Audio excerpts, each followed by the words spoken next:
Brothers and sisters, natay bag-ong preaching series na humanata sa multiplying leadership. Daghan pa kaayog topics with regards to leadership, but we need to end it.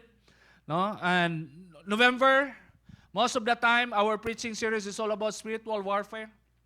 No, because we want to counterfeit the satanic activities being used in the month of November. No? And one of the warfare, part of the warfare that we want to highlight is prayer. So I entitled the preaching series, Multiplying Prayer Life. Multiplying Prayer Life. Gusto nato nga mag-multiply ang prayer life sa matag usa, sa mga tao dinhi sa simbahan. We want to multiply prayer life. And in this preaching series, gusto na ko ma-appreciate ninyo unsay naa sa ato ang prayer life. Nganong si Satanas dili siya gusto magguol siya, maluya siya, o maglagot siya sa usa ka Kristiyano nga napuno og pag-ampo. Pag makita siya Kristiyano nga on fire kayo yung prayer life, mahadlok siya. Nganong naa siya'y negative impact sa gingarian sa kangitngit. Mo na itong hisgutan, ug unsa nga mga gahom nga naa ang pag-ampo, ug unsaon mag-ampo nga biblical, ug unsaon mag-ampo nga naa dyoy gahom igsoon. So multiplying prayer life is our new preaching series. Now, one of the barriers in increasing prayer life is the wrong understanding about prayer. There are many barriers in increasing prayer life. One of them is that many Christians think that prayer life is one of the works that we do for God. One of the works. Kailangan kaning trabahoon, kailangan na to trabahoon for the glory of God. Yes, we do works for God, but prayer is different. It is not one of the works. A very tiring work. But prayer is when you pray, you are not working. Actually, you are resting in the presence of God. That's why it's not one of the works. Munang pag muampo ka, wala ka na narbaho for the Lord. Amen? Pag muampo ka, nagapahulay ka sa presensya sa Ginoo. You just enjoy the presence of God. You just enjoy being with God. Pero pag ang mentality, trabaho ang pag-ampo, mubasa ka o gospel, mutanaw ka sa kinabuhi ni Jesus, makaingon ka, kapuya ng ginabuhat ni Jesus. Matag sayo, kadlawon mo ampo. Kadlawon, napadyo time nga di siya matulog, mag-ampo lang siya. Para sa mga Christians, kauna nag-mentality, nga ang prayer, trabaho siya, kapuy kay tanawon. Ang prayer life ni Jesus. Kapoy kayo. So kailangan tanggalon na to na. Amen? In the preaching series, we will remove that wrong thinking about prayer. It's not one of the works.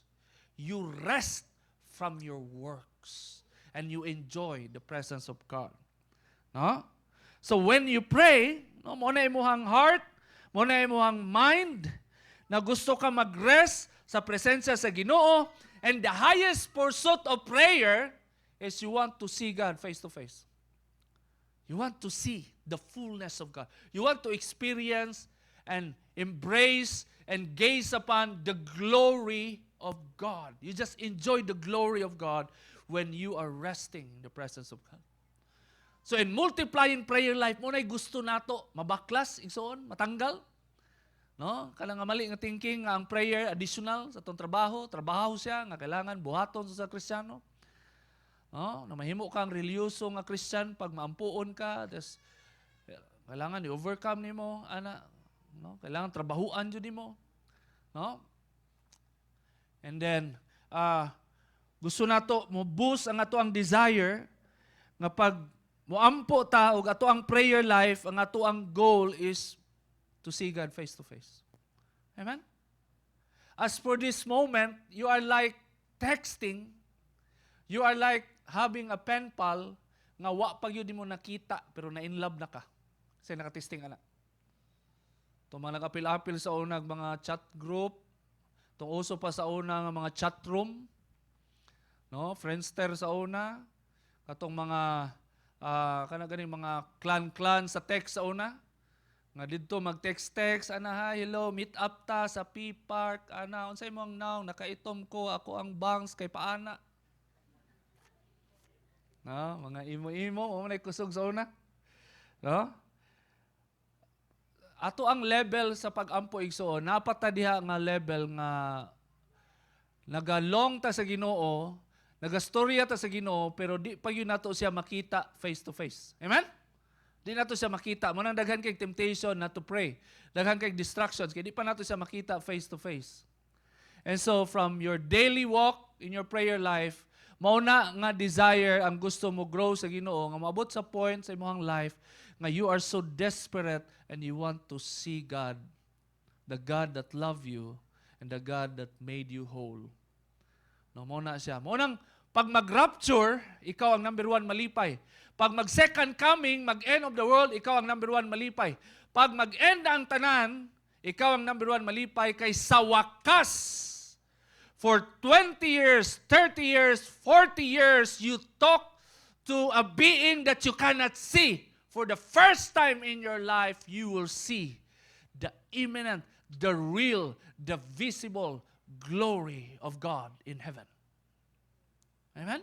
Imagine na, di ka curious, ana. No, nga mga anghel magkurog, di sila kaharong. Mauna nga imahe, glory, ang ilang panlantaw sa Ginoo. O mauna siya ang desire nga gusto nato i-boost igsoon. Now let's define prayer according to some Bible scholars. Prayer, no, is a fundamental aspect of the Christian faith, serving as a means of communication between believers and God. It is both a privilege and a responsibility. Do you agree with that? It's a privilege. No, the fact that you can pray, the fact that you can talk to the highest authority in the whole universe. The fact that you have access, it's a privilege. Remember, in the secular world, not everyone has the privilege to talk to the President of the Philippines. Not everyone. No? Gamay ra gyud ang makastorya sa iyaha. No? Pili ra jud kaayo nya, klaruhon pa gyud kung naa ba kay kuan, igo nga papeles. No, bugat ba imong rason? No, daghan kag agian, i-scrutinize pa ka, i-check pa ka sa NBI, tanawon pa imong record kung dili ba ka NPA assassin. No? O makiistorya kag mga high profile nga mga tao. Pero ang Dios nga mao'y gamhanan sa tanan, mao'y nagbubuhat sa langit ug sa yuta, pag moampo ka, wala na'y profile checking. Wala na'y mo scrutinize sa imo ha. Mo nang privilege. And also responsibility, allowing individuals to express adoration, confession, thanksgiving, and supplication. The Bible provides numerous examples and teachings on prayer, emphasizing its importance in the life of a believer. So if you read the Bible, mo nimong first ma-appreciate. Igsoon. As according to Topical Encyclopedia, Bible Hub. And prayer is the offering of the emotions and desires of the soul to God in the name and through the mediation of our Lord and Savior Jesus Christ. Wala akong ganahan nga definition. Is the offering of the emotions and desires of the soul. Pag muampo ka, your emotion, your desires, you offer it to God. It is the communion of the heart with God through the aid of the Holy Spirit. So when you pray, the Holy Spirit is there, present. And is to the Christian the very life of the soul. Munang dili trabaho ang pag-ampo. It's the very life of the soul. That if you remove prayer or your prayer life, you will be left as dead person. Without this filial spirit or a spirit of a daughter and of a son, no one can be a Christian. No? According to Bible Dictionary. So that's how the Bible scholars define prayer. So right now, our first lesson is this, the wonders and power of prayer. The wonders and power of prayer.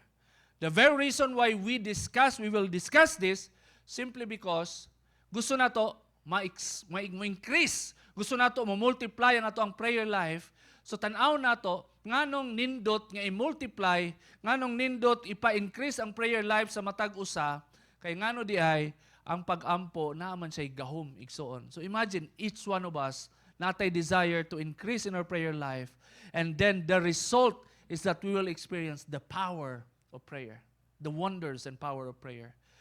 So it's a good thing, no, for the church.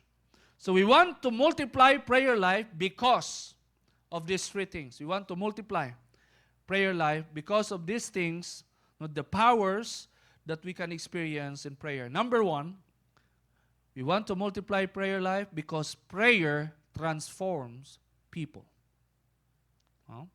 We want to multiply our prayer life because prayer transforms people. So transformation starts when you know that you need God. That's the beginning of transformation. Amen? Your desire, you have the need of God. You are so empty. Your life is so empty. You are so unsatisfied with the things of the world. And the only person that can satisfy your heart is God Himself. And that's why you come to Him in prayer. Amen? Because that's the first one. So the first thing that you will feel and experience is the need of God. And then because you have this need, then transformation will take place. You know that you need God, you know His will, and you align your life to it. Like so on. Prayer transforms people. Munang ang Biblia igsoon, grabe kaayo nagatudlo sa tuwa nga moampo. Kay mo na isa sa gahom nga ma-experience nato. Mabag-o ang ato ang kinabuhi. O pinaagi sa kabag-uhan sa ato ang kinabuhi, maghatag-tag kabag-uhan para sa uban. Amen? No? Kaya kaning realization na pag moampo ka, di ba, mag-pray ka nga mabago imong mama, papa, imong mga igsoon. Di man na nimo, di na mo santok si mga hunahuna igsoon hangtod sa wala ka na bago. Amen? Because if you are not changed, you cannot pray for the change of others. You have to be changed. You have to be transformed by the power of God so that you can pray for the transformation of your family members. No? So diha ang nindot nga gahom igsoon. No? Nga you need to increase your prayer life. You need to spend more time with God. You need to enjoy your prayer life because prayer has the power to change you, and not just you, the people surrounding you. Now in 1 John chapter 5 verse 14, now it says here, Apostle John said, this is the confidence we have in approaching God, that if we ask anything according to His will, He hears us. That's the beginning of transformation. No? We don't come to God and we don't pray according to our human will. Wala ta ni dool sa Ginoo, tapos daghan tag dala-dala unsay gusto nato mahitabo sa tuang kinabuhi, or unsa ang mga butang nga desire nato, umoy ato ang iyagyag sa tiilan sa Ginoo, ang Ginoo na bahala mong fulfill sa tanan. No.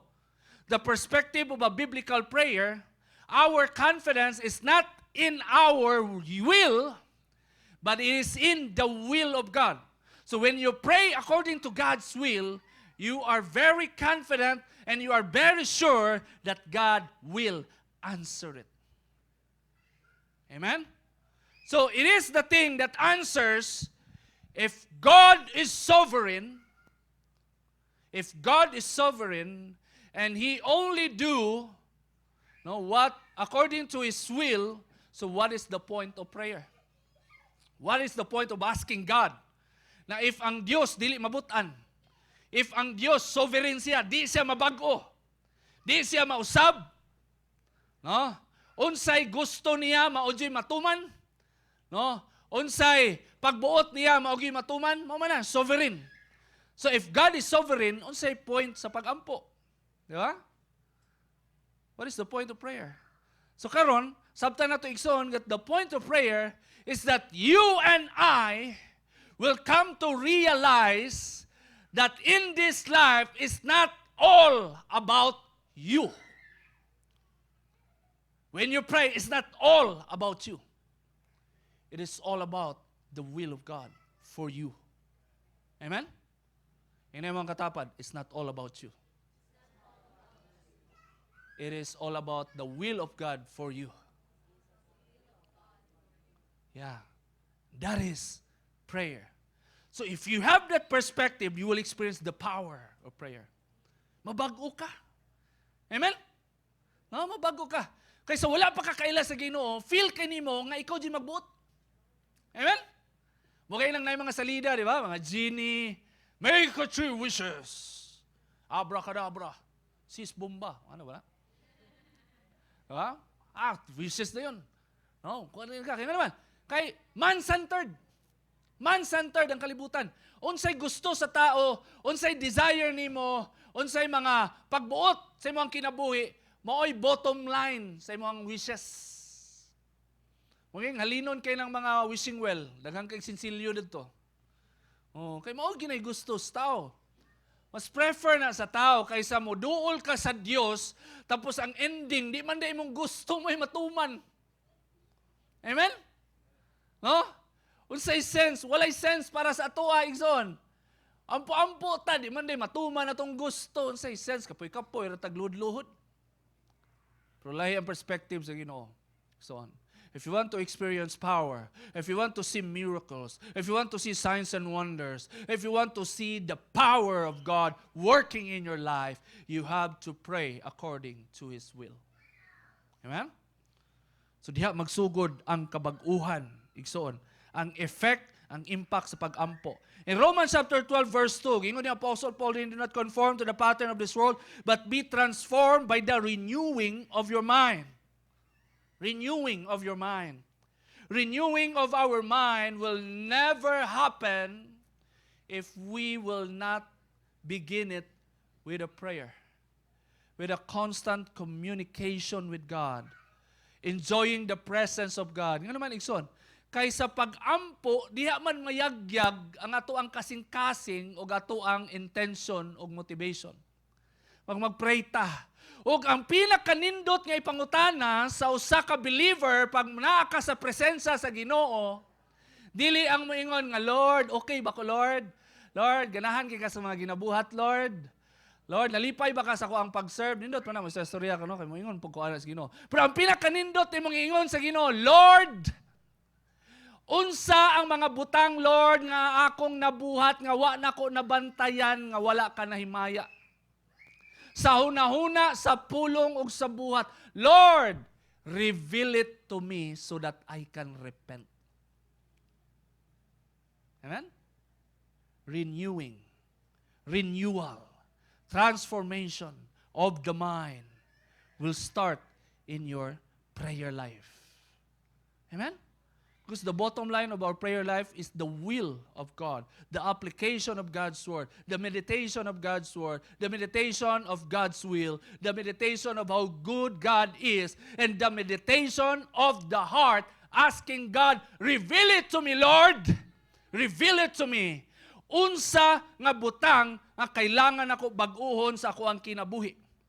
And you have that heart, then you will be able to test and approve what God's will is, His good, pleasing, and perfect will. So mo lang pag moampo ka, kabalo ka sa unsay will sa Ginoo kay, sige ka og pakighimamat, enjoy sa presensya sa Ginoo, ang imuhang iampo, di na ka moampo igsoon og mga butang nga dili biblical.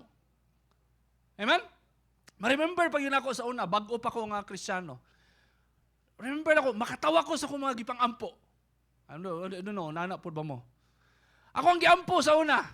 Lord, tagay kog macho nga lawas, Lord, give me big muscles, Lord, for the glory. Saya nakapray, anak. Lord, macho lang, Lord, namudako lang lawas, Lord. Giampo lang ko na, tinuod yun. Seryoso kayo mag-ampo. Kaalas yung Ginoo. No, dapat yung giampo, kay gusto ko maka-appeal ang worship team sa una. Lord, tagay ko golden voice, Lord, kanang power sa kingatingog, Lord. Kamang ibaga, gid. Gipray na ko na igsoon. Yes. I prayed for that. No, praying sapatos, Lord. Bisa ko saro akong ampo. Wakay ko nag-ampo nga, mausab akong pamilya, mausab akong kinabuhi. Wala ko nauna anak. Mga material, mga physical, nga butang nga ako ang grabe, ginaampo, ginapangayo sa Ginoo, mangluod pag yun, pag di matuman. Kasi nakatisting anak. No? Una lang sa una. No? Pero, along the way, as you enjoy the presence of God, as you know God's will, then you are being renewed day after day. And you will be able to know the will of God. Na ganito yung pastor nga nag-share, nga desire kaniya magkaroon og Ferrari nga car, color red. Desire kay niya. Pero kabalo daw siya nga di daw na will sa Ginoo sa iyaha. Nga tagaan siya og Ferrari nga car nga red. Oh, kay number one reason wala daw siya parking. Hadlukag na siya parking, oy madayon jud. Oh, na siya mga tulo ka reason. Kabalo daw siya nga dili will sa Ginoo, pero until now in this present time mag-ampo siya, mayon siya, Lord, asa naman ang Ferrari nga red? Gina-pray daw niya. Nakatawa ko. Kabalom day ka na di sa will sa Ginoo, ano, yampo pa man nimo. Amen? No, it is like praying for your enemies ba? Kabalo ka nga dili will sa Ginoo, nga imong kaaway mamatay sa imong kalagot. So iampo nimo sa Ginoo na, Lord, unta mabanggaan niya akong kalaban, Lord. Kabalo ka nga dili will sa Ginoo, ginaampo nimo. That's the foolishness there. No? The renewing of the mind, the knowing of God's will change your mind and your heart and the way you pray. And that is the impact and the power of prayer. Mo lang tanang mga Kristohanon nga mo pursue sa ilang Christian life, sa ilang prayer life, ma-experience nila ang gahom. Now, pag mabago ang imong kasing-kasing o gunahuna, tungod kay ang imong kasing-kasing na puno na sa gusto sa Dios, o ang imong gusto, imo nang gipadaplin, kay imong priority, unsay katuyuan sa Dios imong kinabuhi, then in 1 Timothy chapter 2, verse 1 to 4, dali na lang i-comply. Unsa na siya? According to Apostle Paul, I urge then, first of all, that petitions, prayers, intercession, and thanksgiving be made for all people, including the people that you don't like. God is calling you to pray for them. You cannot do that if your heart is not transformed by the power of God. If your heart is not transformed by the will of God, making God as the sovereign will in your life. No? I urge then, first of all, the petitions, prayers, intercession, and thanksgiving be made for all people, for kings and all those in authority. Kalaban kay ni Mos Marcos, ipaampo man, igsuon. Kalaban kay ni mga Duterte, ipaampo man sa Biblia. Kinsa man na sila, people in authority, wicked man na sila, tarong man na sila, unsa ba'y binuhatan na nila, unsa ilang standing point. Christians are encouraged to pray for all people. Amen? Appeal. For kings and all those in authority, that we may live peaceful and quiet lives in all godliness and holiness. Amen? Muna yung impact. No? Ipaampo sa Diyos, tanang klaseng nga tao, people in authority, so that you can live a peaceful and quiet lives in all godliness and holiness. Muna dili ko believe, brothers and sisters, in my perspective, in the perspective of the Bible, dili ko believe sa mga Christians nga into politics, nga magsigig pangaway sa social media. Do you think that is peaceful and quiet lives? No? Peaceful and quiet lives in all godliness and holiness. Amen? No? Dili na siya effect. Dili na siya biblical. So obvious kaayo, nga kani mga Christians nga sige wala sa social media, sige gisgot og politics, obvious kaayo nga ang kalaban sa ilang politika wa gyud nila giampo. Amen? Kay kung imuha mo kung iampo igsuon, maliwanagan ka. Nga naay limitation ang imong politics. Mahimong tinud-anay imong desire for the Philippines. No? And you also understand na kanang kalaban nimo sa politika, kailangan po na nila og kaluwasan. Unya magunahuna ka nga kung kanang kalaban nimo sa politika, maluwas na siya, makita nimo sa heaven, malipay ba ka? or mag-uol ka, magunahuna. Ang mga kontraktor, no?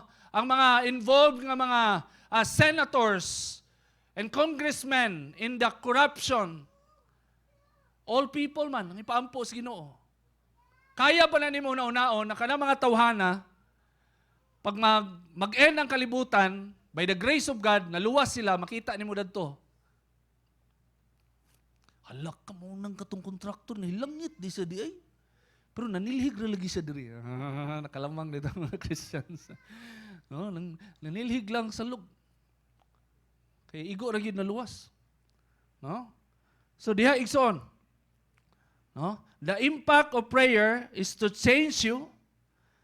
The power of prayer has the power to change people. So ang change magsugod sa imuha pag mabag-o ka kaya nimo moampo para sa uban.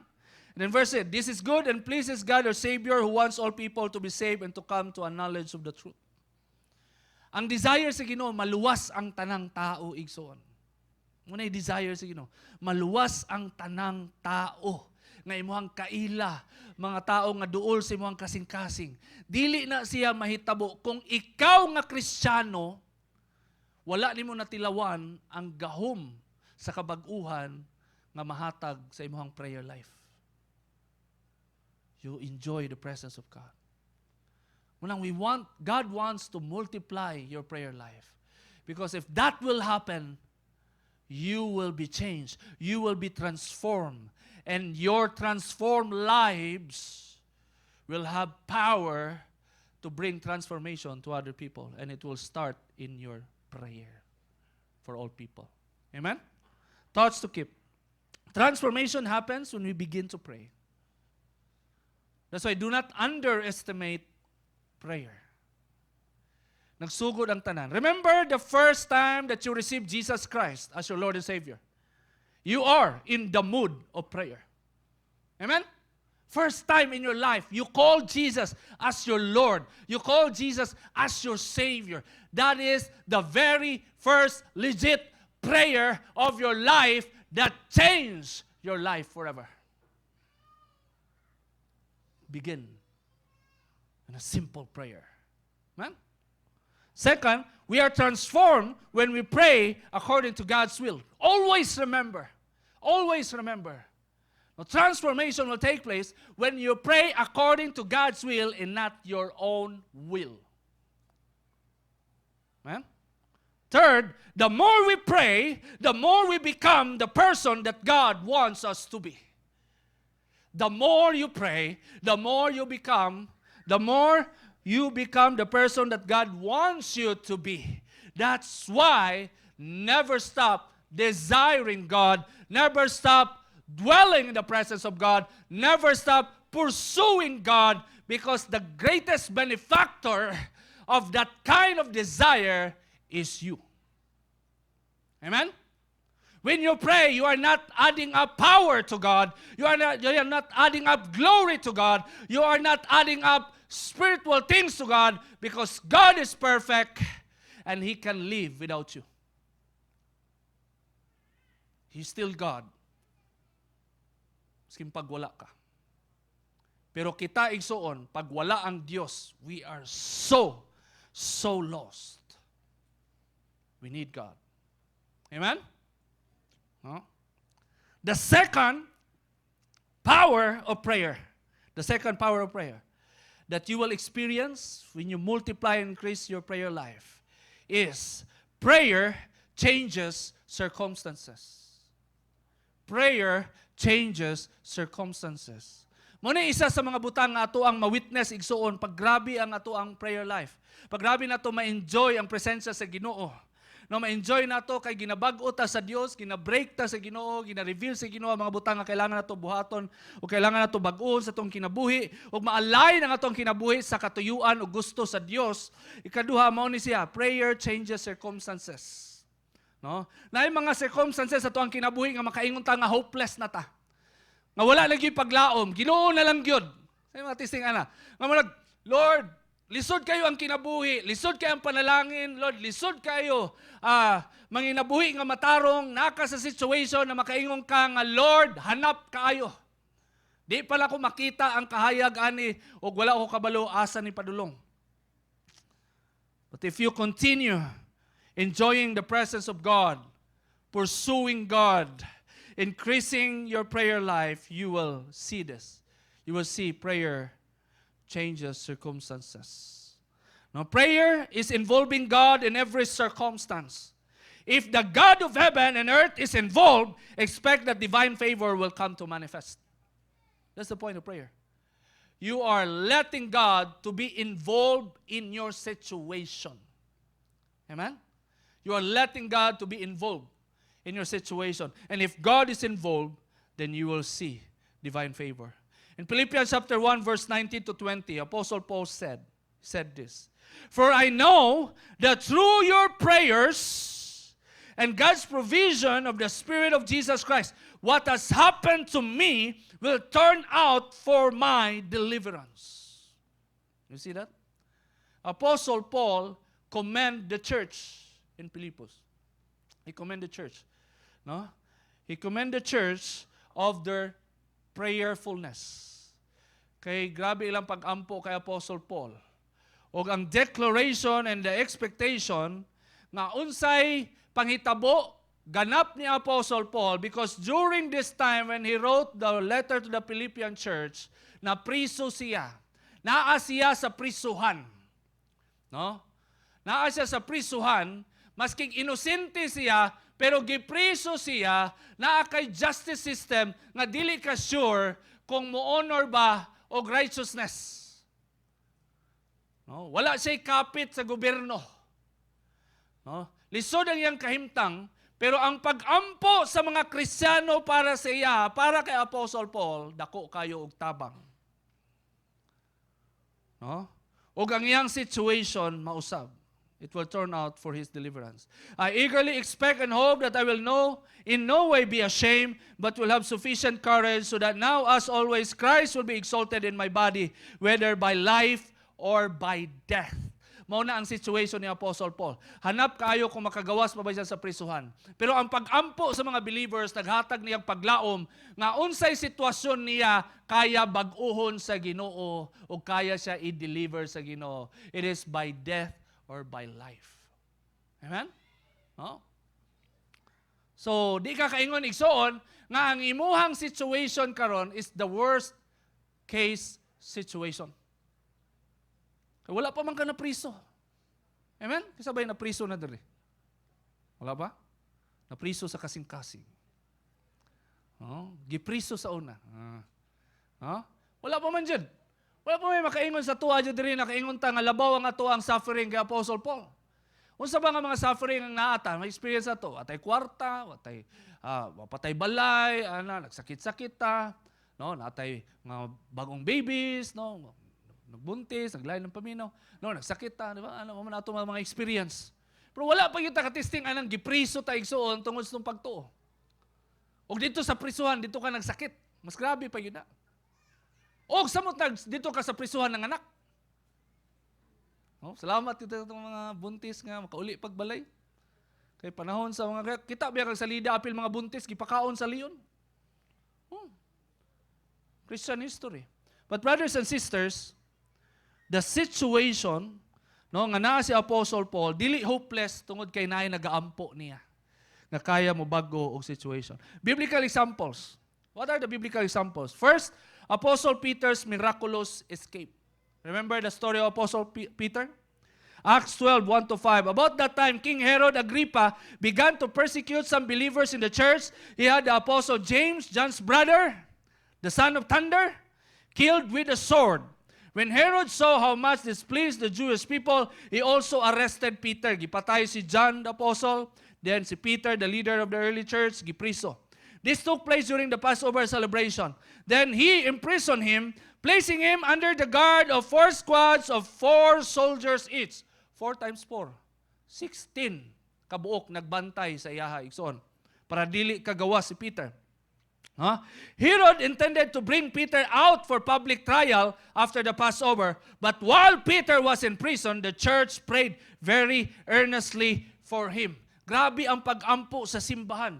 ug sa kagrabe igsoon nagpadala og anghel ang Ginoo sa prisuhan, gipukaw si Apostol Peter, nangatanggal ang mga gapos nga naa sa iyaha, naabri ang portahan og iyaha lang, nilakaw si Apostol Peter. Kuyaw kayang na-experience, even siya dili siya katuo nga tinuod ang iyang na-experience, hantod sa nibiya ang anghel og niingon siya, tinuod gyud ay.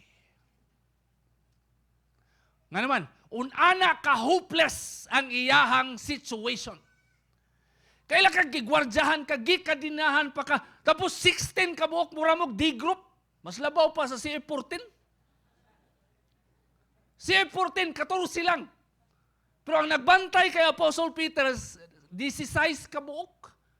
Niuban siya sa prisuhan, iksads kaayo. No? Tapos pila ka purtahan, prison door ang iyang giagian. No? Kuyaw kayo ang nahitabo, gipray sa simbahan, grabe ang prayer, nakagawas na lang si Peter, naabtan pa niya ang simbahan nga nagampo. Oh. Sa kakuyaw sa milagro, nga si Apostle Peter nga mo'y naka-experience, naglisod og tuo, og dito na yun siya ni tuo, nga nakagawas na yun siya sa prisuhan. Oh, grabe pa yun. Kaya ang mga nag-ampo, maglisod po silang tuo, o wag yun sila nag-expect. Unsa ka lang prayer, no? Lord, pagawas na si Apostle Peter, pagawas na Lord, tabangi Lord, luwas na si Apostle Peter. Uy, naana si Apostle Peter. Wala, oy, natos prisuhan karon. Wala na ba? Nag-praise the Lord, pagawas na si Apostle Peter, panalangin niya, uban niya, Lord, send your ministering angels, save Apostle Peter, Lord, kaya di na mo kaya, Lord, mamatyan mi pastor, Lord. Pastor appreciation ba last month, bagura mi nang hatag uguan.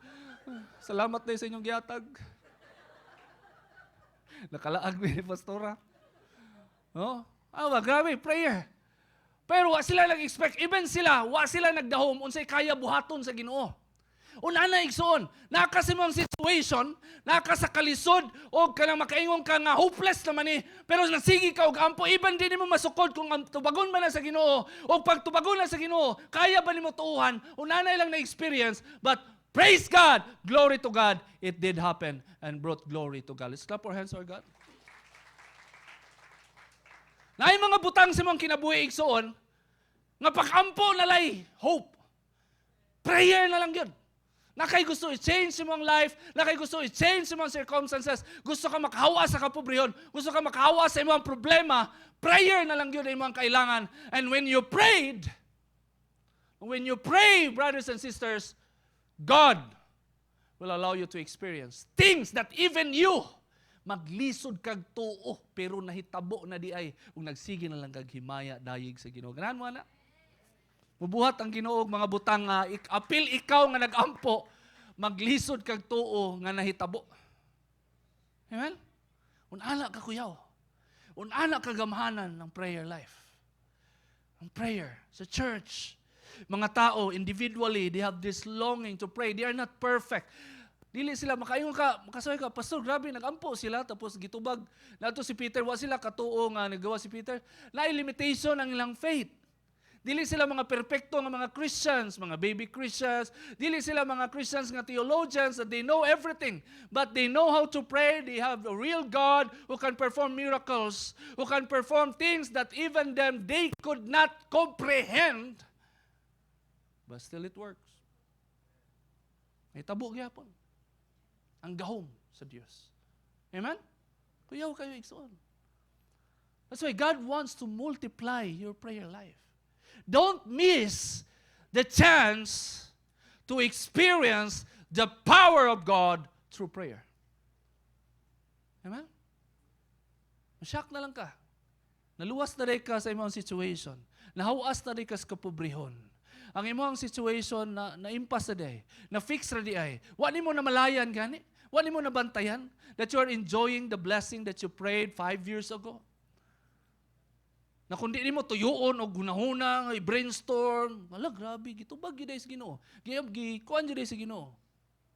Huh? Apostle Paul and Silas in prison. Huh? Acts 16:25-30, another example. Around midnight, Paul and Silas were praying and singing hymns to God. Nasa prisuhan, nag-ampo sila. So karon, unsay na experience? And the other prisoners were listening. Suddenly, there was a massive earthquake, and the prison was shaken to its foundations. All the doors immediately flew open, and the chains of every prisoner fell off. The jailer woke up to see the prison doors wide open. He assumed the prisoners had escaped, so he drew his sword to kill himself. But Paul shouted to him, "Stop! Don't kill yourself. We are all here." Parihas si Apostle Paul o si Silas, no? Si Apostle Peter, they experienced miracle. Apostle Peter, gisave siya sa Ginoo, ang 16 ka soldier, gipatay. Nangamatay sila. They were executed by King Herod. No? Si Apostle Peter, lahi ayang na-experience. They experienced the power of God in the mode of prayer, in the prison, pero wala siya gigamit ni Apostle Paul o Silas nga mahimong way nga makahawa sila sa prisuhan. Uy, abri na. No? Uy, naabri na ang purtahan. So pwede na sila muhawa. Wala sila ni hawa. Nga naman, kay kung muhawa si Apostle Paul o si Silas, mamatay man ang jailer. No? So muna yung difference nila. No? In verse 29, the jailer called for lights and ran to the dungeon and fell down, trembling before Paul and Silas. Then he brought them out and asked, "Sirs, what must I do to be saved?" Kung imong tanawon igsoon, makaluluoy kayo ang experience ni Apostle Paul ug Silas. Napriso sila. Still, inosente, pero gipriso. No, gibunal-bunalan pa yun sila, gikulata pa yun sila. Tapos gipriso sila. O karon na abri na ang purtahan. Kung ikaw si Apostle Paul ug Silas, unsay mo ang number 1 mo naunaan? Hala ka, libre na. Pwede na kumusibat ani. Pero wala sila ni sibat. May na lang, nga naman, tuld kayo, nasabtan ni Apostle Paul nga naay mas labaw, nga nindot, glorifying, o gamhanan nga mahitabo kaysa sa makagawas sa prisuhan. Unsa na? Ang jailer o ang iyang pamilya makagawas sa prisuhan sa sala o mahimong luwas pinaagi sa mensahe sa kaluwasan. You see that? How God turned the circumstances? Kasi maingon ta nga, di na dyan ko kawali siya, di na dyan ko ka-share, di na dyan ko ka-serve, kaya nakulong na dyan ko din pero dili na mao ang nahitabo igsoon. Ang prisuhan mo inoy gigamit sa Ginoo para masangyaw ang pulong sa Ginoo. Kung imuhang sabton igsoon, that God is not bounded with your circumstances. He is above your circumstances. So if you let God be involved in your circumstances, expect that there will be surprising things that will happen in your life. Wa man ka-expect si Apostle Paul nga ang jailer na ng gabi una, maluwas tungod sa linog. Pero tungod sa linog, daghan ang mga hadlok mo simba. Pero tungod sa linog, jailer na luwas. Amen? No thoughts to keep. Remember that prayer is the doorway of heavenly favors. Prayer is the doorway of heavenly favors. Prayer is your unlimited access to the most powerful being in the universe. Prayer is your unlimited access to the most powerful being in the universe. So no wonder kaya mausab ang situation. Katulo, the more you pray, the more you will see your circumstances changing from bad to good and from good to better. Amen? No? Muna may tabo igsoon.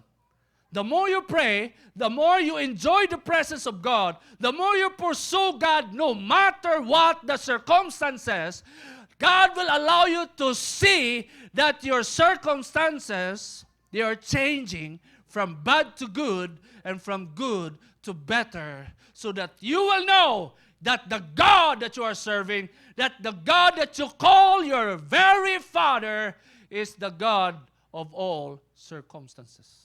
He is above your circumstances. He has all the power to bless you and to change you and to turn that circumstances for His glory.